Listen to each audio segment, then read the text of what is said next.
ಬರಲಿ ದೀಪಾವಳಿ ಬರಲಿ ದೀಪಾವಳಿ.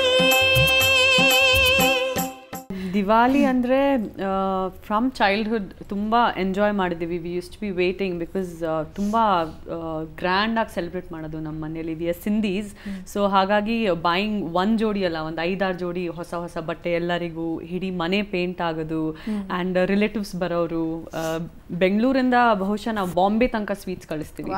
ಬಾಂಬೆಯಿಂದ ನಮ್ಮ ಕಾಸ್ಟಲ್ಲಿ ಮಾಡೋ ಸ್ವೀಟ್ಸ್ ಎಲ್ಲ ಬಾಂಬೆ ಕಡೆ, ಡೆಲ್ಲಿ ಕಡೆ ಎಲ್ಲ ತುಂಬ ಪಾಪ್ಯುಲರು. ಸೊ ಅಲ್ಲಿಂದ ನಾವು ಸ್ವೀಟ್ಸ್ ತರಿಸ್ಕೊಳ್ಳೋದು. ಸೊ ಸಿಂಧೀಸ್ ನಾವು, ಸೊ ತುಂಬ ಚೆನ್ನಾಗಿ ತಿಂತೀವಿ. ನಾನು ನೋಡಿದ್ರೆ ಹಂಗೆ ಕಾಣಲ್ಲ, ಬಟ್ ತುಂಬ ಕಷ್ಟಪಡ್ತೀನಿ ಸಣ್ಣ ಇರೋದಕ್ಕೆ. ಬಟ್ ತುಂಬ ಸ್ವೀಟ್ಸ್ ಹಂಚ್ಕೊಳ್ಳೋದು, ಹೊಸ ಹೊಸ ಬಟ್ಟೆ ಹಾಕೊಳ್ಳೋದು. ಆ್ಯಂಡ್ ಚಿಕ್ಕವರಿದ್ದಾಗ ತುಂಬ ಹಠ, ಈ ಪಟಾಕಿ ಬೇಕು, ಆ ಪಟಾಕಿ ಬೇಕು, the most exclusive, the most expensive ಪಟಾಕಿ ಬೇಕು, ಅದು ಮಲ್ಟಿ ಕಲರ್ ಆಗುತ್ತಲ್ಲ ಸ್ಕೈಯಲ್ಲಿ, ಅವೆಲ್ಲ ಬೇಕು ಅಂತ. ಬಟ್ ಬರ್ತಾ ಬರ್ತಾ ನಮ್ಮ ಇಡೀ ಫ್ಯಾಮ್ಲಿಯಲ್ಲಿ ಒಂದು ಹೊಸ ಕಲ್ಚರ್ ಬಂತು. ಲಾಸ್ಟ್ 8 years ಆಗಿದೆ. And from the last 8 years I haven't bursted any cracker. And ಚಿಕ್ಕ ಮಕ್ಕಳಿರ್ತಾರೆ. ನಾವು ಚಿಕ್ಕ ಮಕ್ಕಳಿದ್ದಾಗ ನಮಗೆ ಪಟಾಕಿ ಅಂದರೆ ವೇಟ್ ಮಾಡ್ತಾ ಇರ್ತೀವಿ ಆ ಫೆಸ್ಟಿವಲ್ಗೋಸ್ಕರ. ಸೊ ಅವ್ರಿಗೆ ಹೇಗಾದರೂ ಸ್ಟಾಪ್ ಮಾಡ್ಲಿಕ್ಕೆ ಆಗಲ್ಲ. ಚಿಕ್ಕ ಸುಸುರು ಬತ್ತಿ ಏನಾದರೂ ಅದು ಭೂಮಿ ಚಕ್ರ ಎಲ್ಲ ನಾವು ತರಿಸ್ತೀವಿ ಅವ್ರಿಗೋಸ್ಕರ. ಬಟ್ ನಾವು ಬಂದು the tradition we are following is full ಮನೆ ಅವ್ರು ಹೇಳ್ದಂಗೆ ಇಡೀ ಮನೆಯಲ್ಲಿ ದೀಪ, ಅಂದರೆ ಬೇರೆ ಬೇರೆ ಥರ ದೀಪ, ಬೇರೆ ಬೇರೆ ಥರ ಲೈಟ್ಸ್, ಆಲ್ ಕಲರ್ಫುಲ್ ಲೈಟ್ಸ್. ಮನೆ ಪ್ಯಾಲೇಸ್ ಥರ ಇರಬೇಕು when it comes painting the house and lighting it up. ತುಂಬ ಬ್ಯೂಟಿಫುಲಿ ಅದು ಇವಾಗ ಕೂಡ ಮಾಡ್ತೀವಿ. And will share sweets. But ಅದೇ ಆ ಪಟಾಕಿಯಲ್ಲಿ ನಾವು ಸುಟ್ಟಿರೋ ದುಡ್ಡು, basically at the end of the day 3-4 days ಆದಮೇಲೆ ತುಂಬ ದುಡ್ಡು ಸುಟ್ಟಿದ್ದೀವಿ. That is the real meaning of it. And apart from that also ವಾತಾವರಣಕ್ಕೆ ನಾವು already on a daily basis we really harm nature. Like we use vehicles ಆಗಿರ್ಬೋದು, pollution ಆಗಿರ್ಬೋದು. ಇವಾಗ vehicles and everything we cannot stop using it. ನಡ್ಕೊಂಡು ಕೆಲಸಕ್ಕೆ ಹೋಗೋಕ್ಕಾಗಲ್ಲ. But at least ಆ ಪಟಾಕಿ ನಮ್ಮ ಕೈಯಿಂದ ನಾವು ಸುತ್ತೀವಿ, ಅದಾದರೂ we can stop doing it. Already the trees are cut down. We are facing global warming and we are go green ಅಂತ ತುಂಬ ಕಾಸಸ್ ಜೊತೆ ನಾನು ಅಸೋಸಿಯೇಟ್ ಆಗಿದ್ದೀನಿ. So I am very highly against crackers. Okay, ನನಗಂತೂ ಒಂದು ವಿಷಯ ಅರ್ಥ ಆಯಿತು, ಇವ್ರು ಸ್ವೀಟ್ಸ್ ತುಂಬ ಹಂಚ್ತಾರೆ ಅಂತ. ನಾವು 9 ಜನ ಇದ್ದೀವಿ, ಅಡ್ರೆಸ್ ಕೊಡ್ತೀವಿ ಪ್ಲೀಸ್ ದಿವಾಲಿ ದಿನ ಎಲ್ಲರ ಮನೆಗೆ. ಓಕೆ, ನೆಕ್ಸ್ಟ್ ನೇಹಾ, ಹೇಗೆ ಸೆಲೆಬ್ರೇಟ್ ಮಾಡ್ತೀರಾ ನೀವು? ದೀಪದಿಂದ ದೀಪವ ಹಚ್ಚಬೇಕು ಮಾನವ ಅಂತ ಹೇಳ್ತಾರೆ. ನಮ್ಮಲ್ಲಿರೋ ಕತ್ಲನ್ನ ಬೆಳಕು ಮಾಡೋದೇ ಈ ದೀಪ. ನಾನು ನನ್ನ ತಂಗಿ ಸೇರಿಕೊಂಡು ಯೂಶ್ವಲಿ ಹಣತೆಯಿಂದ ದೀಪ ಹಚ್ತಾರೆ. ನಾವು ಕ್ಯಾಂಡಲಿಂದ ಹಚ್ತಾ ಇದ್ವಿ, ಅದು ತುಂಬ ತುರಿಲಿ ಅಂತ. ಯಾಕೆ ಮತ್ತೆ ಹೋಗಿ ಎಣ್ಣೆ ಹಾಕೋದು ಅಥವಾ ಬತ್ತಿ ಹಾಕೋ ಬದಲು ಫುಲ್ ವರಂಡ, ಫುಲ್ ಸ್ಟೆಪ್ಸ್, ಫುಲ್ ಎಲ್ಲ ಕ್ಯಾಂಡಲ್ಸೇ. ಮನೇಲಿ ಕ್ಯಾಂಡಲ್ಸೇ ಜಾಸ್ತಿ. ಆಮೇಲೆ ಆಫೀಸ್ ಪೂಜಾ ಅಂತ ಮಾಡ್ತೀವಿ. ಪ್ರತಿಯೊಂದು ಬುಕ್ಕನ್ನು ಪೆನ್ನನ್ನು ಇಟ್ಬಿಟ್ಟು 1/2 hour to 1 hour ಅದಕ್ಕೆ ಸ್ತೋತ್ರ ಹೇಳಿ ಪೂಜೆ ಮಾಡಿ, ಸರಸ್ವತಿ ಪೂಜಾ ಅಂತ ಅವತ್ತಿನ ದಿನ ನಾವು ಮಾಡ್ತೀವಿ. ಆ್ಯಂಡ್ ಆ್ಯಸ್ ಯೂಶ್ವಲ್ ಎಲ್ಲ ಕಸಿನ್ಸು ಬರ್ತಾರೆ. ನನ್ನ ಫೇವ್ರೆಟ್ ಸ್ವೀಟ್ಸ್ ಅಂತೂ ಇದ್ದೇ ಇರುತ್ತೆ. ಆವತ್ತಿನ ದಿನ ಮಾತ್ರ ನಾನು ತಿನ್ನೋದು, ಅದು ಬಿಟ್ಟರೆ ಇನ್ನು ಯಾವತ್ತೂ ಮುಟ್ಟೋದೆಲ್ಲ sweets. I am allergic to sweets. ಆಮೇಲೆ ಪಟಾಕಿಯಲ್ಲಿ ನನಗೆ ಸುಸುರು ಬತ್ತಿ ಮತ್ತು ಫ್ಲವರ್ ಪಟ್ ಮಾತ್ರ ಇಷ್ಟ. ಸರ ಪಟಾಕಿ ಬಂತು ಅಂದರೆ ಅಪ್ಪನ ಕೈ ಕೊಟ್ಬಿಟ್ಟು ಒಳಗಡೆ ಓಡು, ಬಾಗಿಲು ಹಾಕ್ಬಿಟ್ಟು ಕಿಟಕಿ ಹಾಕ್ಬಿಟ್ಟು ಮುಚ್ಚಿಬಿಟ್ಟು ಒಳಗಡೆ ಇರ್ತೀನಿ. ಅದು ಬಿಟ್ಟರೆ ಫ್ಲವರ್ ಪಾಟು ಮತ್ತು ಸುಸುರು ಬತ್ತಿ ನನ್ನ ತಂಗಿ ಕರ್ಕೊಂಡು ವಿ ಜಸ್ಟ್ ಎಂಜಾಯ್. 2 boxes ಪಟಾಕಿ ಇದು ಇದ್ದೇ ಇರುತ್ತೆ. ಅಷ್ಟೊಂದು ಆಸೆ ಇಲ್ಲ ಪಟಾಕಿ ಅಂದರೆ. ದೀಪ ಹಚ್ಚೋದಂದರೆ ತುಂಬ ಇಷ್ಟ. ಅಮ್ಮ ಹೇಳ್ತಾನೆ ಇರ್ತಾರೆ, ನೋಡು ದೀಪ ಹೇಗಿದೆ ಅಂದರೆ ಅದು ಕ್ಯಾಂಡಲ್ ಹಚ್ಬಿಟ್ಟು, ಅಮ್ಮ ಅಷ್ಟೊಂದು ಟೆನ್ಷನ್ ಬೇಡ ಕ್ಯಾಂಡಲ್ ಹಚ್ತೀವಿ ಅಂದ್ಬಿಟ್ಟು ನಾನು ನನಗೆ ಸೇರ್ಕೊಂಡು ಫುಲ್ ಮಜಾ. ನಿಜ, ದೀಪ ಹಚ್ಬಿಟ್ಟಿರ್ತೀವಲ್ಲ, ಅದು ಆರೋಗ್ಬಿಟ್ರೆ ಶಾಂತವಾಗ್ಬಿಟ್ರೆ, ಎಣ್ಣೆ ಕಮ್ಮಿ ಆಗ್ಬಿಟ್ರೆ ಅದು ಹೋಗಿ ನೋಡ್ಬೇಕು, ಅದು ಉರಿತಾನೇ ಇರ್ಬೇಕು. ಎಂತ ದುರಾಸೆ ಅಂದ್ರೆ ಇಡೀ ರಾತ್ರಿ ಅದು ಆರ್ಬಾರ್ದು. ಅದು ಮನೆಯಿಂದ ಆಚೆ ಏನಾದ್ರು ದೀಪ ಇಟ್ಬಿಟ್ರೆ ಇನ್ನೂ ಹಿಂಸೆ. ಅಲ್ಲೇನೋ ಕೆಲಸ ಮಾಡ್ತಾ ಇದ್ರು ಓಡೋಗ್ಬಿಟ್ಟು ನೋಡ್ತಾ ಇರ್ತೀವಿ ಉರಿತಾ ಇದೆಯಾ ಅಂದ್ಬಿಟ್ಟು. ಸೊ ಹೀಗೆ ತುಂಬ ಕಲರ್ಫುಲ್ ಆಗಿರುತ್ತೆ. ಬಟ್ ಇನ್ಸಿಡೆನ್ಸ್ ಏನಾದರೂ ನಡೆದಿದೆಯಾ ಹಾಗೆ? ಮಧುಬಾಲ ಹೇಳ್ದ ಹಾಗೆ ಯಾರಿಗಾದ್ರೂ ಸುಟ್ಕೊಂಡಿದ್ದು? ಹೌದಾ ಅಪರ್ಣ ಅವರಿಗೆ? ಅದೊಂದು ಮರೆಯೋಕ್ಕಾಗದೇ ಇರೋ ಇನ್ಸಿಡೆಂಟು. ಏನಾಯ್ತು ಅಂದರೆ, ನಾನು ನಮ್ಮ ಅಣ್ಣ 3 ದಿವಸ ದೀಪಾವಳಿ ಅಚ್ಚುಕಟ್ಟಾಗೆ ಮಾಡಿದ್ದೀವಿ. ಒಂದಷ್ಟು ದುರಾಸೆ, 4ನೇ ದಿವಸನೂ ಒಂದಿಷ್ಟು ಪಟಾಕಿ ಜಾಸ್ತಿ ಹಾರಿಸ್ಬೇಕು ಅಂತ. ಅದು ಇವ್ರು ಯಾರೋ ಹೇಳ್ದ ಹಾಗೆ ಆ ಕಡೆ ಕೊನೆ ಮನೆಯಿಂದ ನಮ್ಮ ಫ್ರೆಂಡ್ಸ್ ಇದ್ರು. ಅವ್ರಿಗೆಲ್ಲ ಅವ್ರ ತಂದೆ ಹಿಂದಿನ ದಿವಸ ಪಟಾಕಿ ತಂದು ಕೊಟ್ಬಿಟ್ಟಿರೋರು. ನನ್ನ ತಂದೆ ಅವತ್ತು ಮಧ್ಯಾಹ್ನ ತನಕ ಪಟಾಕಿ ತಂದು ಕೊಡ್ತಿರ್ಲಿಲ್ಲ. ಸೊ ನಾವು ಒಂಥರ ಹೊಟ್ಟೆ ಊರಿನಲ್ಲಿ ಅವರಷ್ಟು ಹಚ್ತಾ ಇದ್ದಾರೆ, ನಮ್ಮ ಮನೆಯಲ್ಲಿ ಏನು ಇಲ್ಲ, ಇವೆಲ್ಲ ನಡೆಯೋದು. ಅವರೆಲ್ಲ ಒಂಥರ ಚಿಕ್ಕ ಮಕ್ಕಳಾದರೂ ಇದೆಲ್ಲ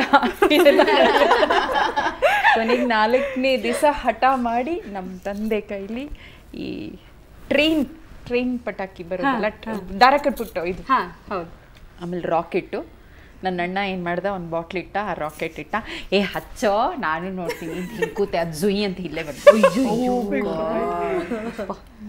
ಸೊ ನನಗೆ ಸ್ವಲ್ಪ ಸುಟ್ಟ ಕಲೆಗಳೆಲ್ಲ ಇದೆ. ಸೊ ಆ ರಾಕೆಟ್ ಮೇಲೆ ಹೋಗಲಿಲ್ಲ, ಅದು ನೇರ ಇಲ್ಲಿ ಬಂದು ನನ್ನ ಇದಕ್ಕೆ ತಾಗ್ಬಿಡ್ತು. ಅದಾದ್ಮೇಲೆ ನೀವು ಎಷ್ಟು ವರ್ಷ ದೀಪಾವಳಿ ಹಬ್ಬ ಆಚರಿಸೋದು ಬಿಟ್ಟಿದ್ರಾ ಏನೋ? ಅಲ್ಲ, ಅದಾದಮೇಲೆ ನಮ್ಮ ಮನೆಯಲ್ಲಿ ಹೇಳ್ದಂಗೆ ಪಟಾಕಿ ಅಂದರೆ ಸುರ್ಸುರ್ ಬತ್ತಿ, ಫ್ಲವರ್ ಪಾಟ್ ಇಷ್ಟೇ. ಈ ರಾಕೆಟು ಗೀಕೆಟು ಅವತ್ತೇ ಕೊನೆ. ಅವತ್ತು ಇನ್ನೊಂದು ಚೂರು ಇದಾಗಿದ್ರೆ ಇವತ್ತು ಅಪ್ರಣ ಇಲ್ಲಿ ಇರ್ತಾನೆ ಇರಲಿಲ್ಲ. ಆ ಅನಾಹುತ ತುಂಬಾ ದೊಡ್ಡ ಅನಾಹುತ. ಒಂದು ಕ್ಷಣ ಮಾತ್ರದಲ್ಲಿ ನಮ್ಮ ತಾಯಿ ಆ ಕ್ಷಣದಲ್ಲಿ ಒಂದು ತುಂಬ ಕಾಮನ್ ಅಂದರೆ ಏನು, ತಕ್ಷಣ ಎಚ್ಚೆತ್ಕೊಂಡ್ರು ಅವರು. ತಕ್ಷಣ ಬಂದು ಅದೇನು ನಾನು ಫ್ರಾಕ್ ಹಾಕಿದ್ನೋ ಅದನ್ನು ಹರಿದ್ರು, ಒಂದು ಇದು ನೀರು ಎಸೆದು ಅದನ್ನು ಹರಿದ್ಬಿಟ್ರು. ಹಾಗಾಗಿ ಬೆಂಕಿ ನಂದು ಹೋಯ್ತು. ಇಲ್ಲದೇ ನಾನು ಸಿಂಥೆಟಿಕ್ ಬೇರೆ ಹಾಕೊಂಡಿದ್ದೆ. ಸೊ ಇಮಿಡಿಯೇಟ್ಲಿ ಇದಾಗ್ಬಿಟ್ಟಿದೆ, ದೊಡ್ಡ ಅನಾಹುತ ಆಗಿರೋದು. ಸೊ ಅವತ್ತಿಂದ ನಮ್ಮ ಮನೆಯಲ್ಲಿ ಆ ರಾಕೆಟ್ ಆಗಲಿ ಇದಾಗಲಿ ಈ ಥರದ್ದೆಲ್ಲ ನಿಲ್ಲಿಸ್ಬಿಟ್ವಿ. ಇವತ್ತಿಗೂ ಪಟಾಕಿ ಅಂದರೆ ತುಂಬ ಇಷ್ಟ. ಎಷ್ಟು ಬೇಕಾದರೂ ಸುರ್ಸುರ್ ಬತ್ತಿ ಹಚ್ಚು, ಎಷ್ಟು ಬೇಕಾದರೂ ಫ್ಲವರ್ ಪಾಟ್ ಹಚ್ಚು. ಅದು ನೋಡೋದಕ್ಕೆ ಕಣ್ಣಿಗೂ ಹಬ್ಬ ಅನ್ಸುತ್ತೆ ನಿಜಕ್ಕೆ, ಅದನ್ನೆಲ್ಲ ನೋಡೋದಕ್ಕೆ. ಈ ಪಟಾಕಿ ಶಬ್ದಕ್ಕಿಂತಲೂ ನೋಡೋದಕ್ಕೆ ತುಂಬ ಸುಂದರವಾಗಿ. ಒಂದು ನಾನು ಈಗಲೇ ಹೇಳ್ಬಿಡ್ತೀನಿ, ಬಹುಶಃ ಇದು ಎಲ್ಲರ ಪರವಾಗಿ ನಾನು ಇದನ್ನು ಹೇಳೋಕೆ ಅಧಿಕಾರ ತೊಗೊಂಡ್ಬಿಡ್ತೀನಿ. ತಂದೆ ತಾಯಿ ಒಂಚೂರು ಎಚ್ಚರಿಕೆ ವಹಿಸಿ ಪ್ರತಿ ವರ್ಷ ಪೇಪರ್ನಲ್ಲಿ ಇದಾದ ತಕ್ಷಣ ಅಷ್ಟು ಜನ ಕಣ್ ಕಳ್ಕೊಂಡ್ರು ಅಲ್ವಾ, ತುಂಬ ಬೇಜಾರಾಗತ್ತೆ.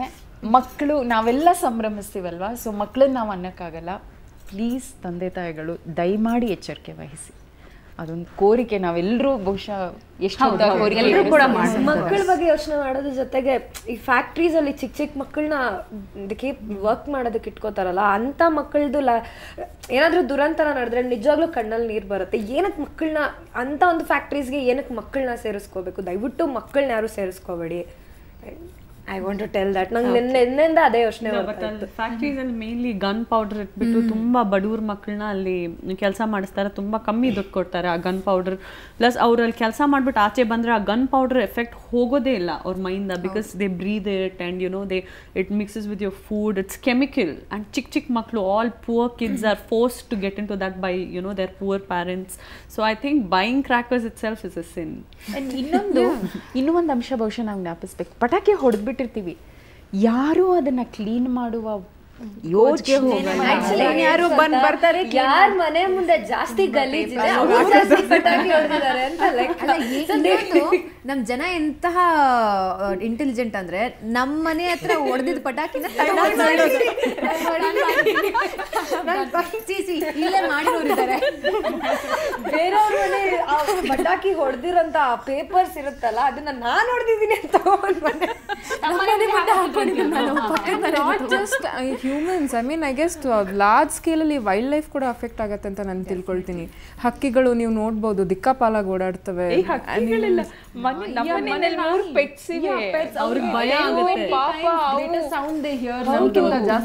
ಸೂಕ್ಷ್ಮ ಇರುತ್ತೆ ಕಿವಿಗಳು. ಓಡೋಗಿ ಮಂಚದ ಕೆಳಗಡೆ ಎಲ್ಲ ಆಡ್ಕೊಳಕ್ ಶುರು ಮಾಡ್ಕೊಂಡ್ಬಿಡತ್ತೆ. ಐ ಮೀನ್ ಅದನ್ನ ನೋಡಕ್ ಆಗಲ್ಲ ರೀ. ನಾವು ಮಾನವರು ನಮ್ಗೆ ಅಟ್ಲೀಸ್ಟ್ ಅರ್ಥ ಆದ್ರೂ ಆಗತ್ತೆ. ದೀಪಾವಳಿ ಹೆಣ್ಮಕ್ಳು ಸೇರಿದಾಗ ಮಾತಿಗೆ ಬ್ರೇಕ್ ಬೀಳೋದು ತುಂಬಾ ಕಷ್ಟ. ಎಲ್ರು ಮಾತಾಡ್ತಾನೆ, 10 ಜನ ಸೇರಿದೀವಿ, ಎಲ್ರು ಮಾತಾಡ್ತಾನೆ ಇದೀವಿ. ಈಗ ಎಲ್ರು ಒಂದೇ ಅಂತ ದೀಪಾವಳಿ ಹಬ್ಬ ಹೇಗೆ ಆಚರಿಸ್ತಿದ್ವಿ ಅಂತ ಹೇಳಿದ್ವಿ. ಇನ್ನು ದೀಪಾವಳಿ ಅಂದ್ರೆ ಹೆಣ್ಮಕ್ಳಿಗೆ ತುಂಬಾ ಸಂಭ್ರಮ ಹಬ್ಬ. ಎಲ್ಲಾ ರೀತಿ ಕೂಡ ನಾವು ದೀಪಾವಳಿ ಹಬ್ಬ ಆಚರಿಸ್ತೀವಿ. ಈಗ ನಂದೊಂದು ಟೀಮು, ಭಾವನದೊಂದು ಟೀಮ್ ಈಗ ಶುರು ಆಗುತ್ತೆ. ನೆಕ್ಸ್ಟ್ ಸಮರ ಎಲ್ಲ ಕಾಂಪಿಟೇಷನ್, ಸರ್ಪ್ರೈಸಿಂಗ್ ಎಲಿಮೆಂಟ್ಸ್ ಎಲ್ಲ ಇದೆ. ಹಾಗಾದ್ರೆ ದೀಪ ಸಮರ ಯಾರು ಗೆಲ್ತೀವಿ ಯಾರು ಸೋಲ್ತೀವಿ ಅನ್ನೋದೇ ಇಲ್ಲಿ ಮುಖ್ಯ ಆಗುತ್ತೆ. ಸೊ ಎಲ್ಲರೂ ರೆಡಿ ಆಗ್ಬಿಡಿ. ಆಲ್ವೇಸ್ ರೆಡಿ, ಹೇಳೋದೇ ಬೇಕಾಗಿಲ್ಲ. ತುಂಬಾ ಇನ್ನೂ ಸರ್ಪ್ರೈಸಿಂಗ್ ಎರಡು ಟೀಮ್ಗಳ ನಡುವೆ ದೊಡ್ಡ ಸ್ಪರ್ಧೆನೇ ನಡೀಬಹುದು, ಸಮರ ನಡೀಬಹುದು.